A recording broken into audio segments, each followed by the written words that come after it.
Yo mga kasani, at ito na pala yung bahay natin. So bukas po ay lilipat na kami dito. Dugtungan natin para pangsaingan.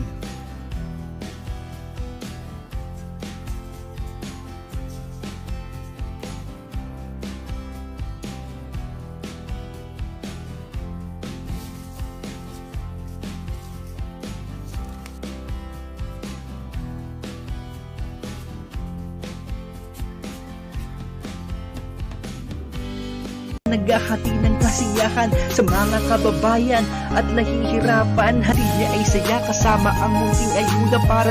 Yo mga kasani, at ito na pala yung bahay natin. So bukas po ay lilipat na kami dito. Dugtungan natin para pangsaingan, no? So ayun nga, yung CR natin gagawin ko pa yan bukas.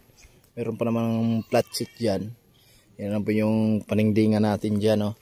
So ito na pala yung nagawa natin. So ako na po yung gumagawa nito, yung hamba, pinto. Yan, so ako na po yung kabit nito mga kasani. At bukas pala lilipat na kami dito. Ayan po, wala tayong partition kaya ito lang po yung ginagawa namin. Nilagyan natin ng kortina. At syempre nilagyan namin ng tawag nito, linoleum mga kasani, para hindi masyadong madumi yung natin, yung higaan. Dito po open lang siya, no? Ganyan lang. So ito lang yung bilang kwarto namin.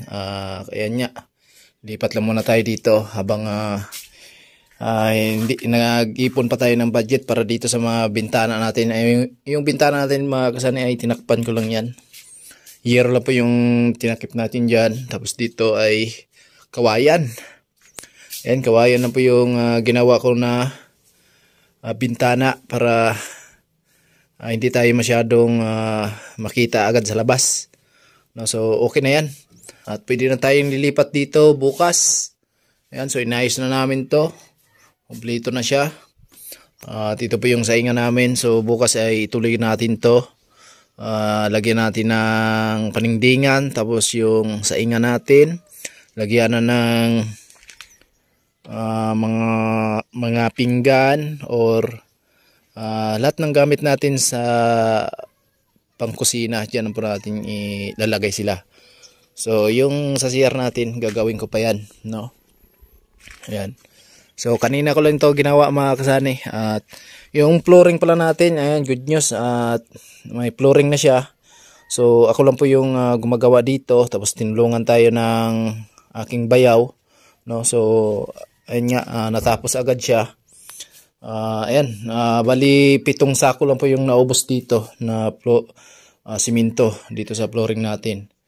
So dito naman sa pinto natin, no? So flat sheet lang yung ginawa natin mga kasanay kasi kahit na medyo malakas yung ulan, hindi siya agad mabubulok, no? Hindi gaya ng plywood.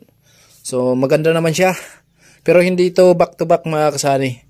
Ayan, 'di ba? So wala tayong kuryente dito.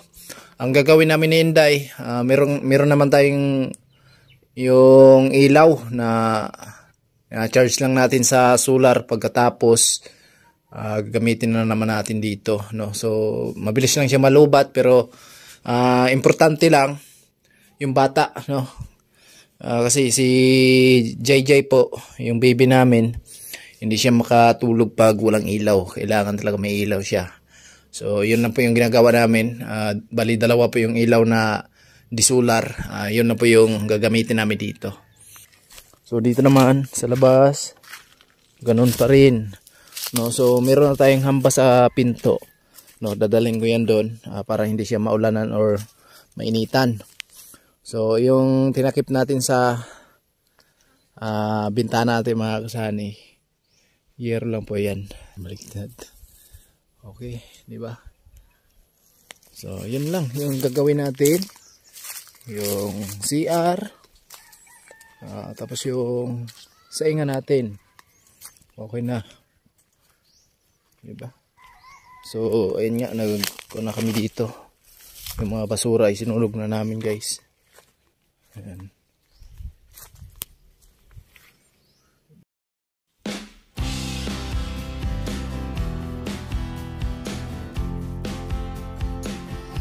Yung mga kasani, ito na po. At ayan, may punta kami dito. So, may kung na tayo dyan.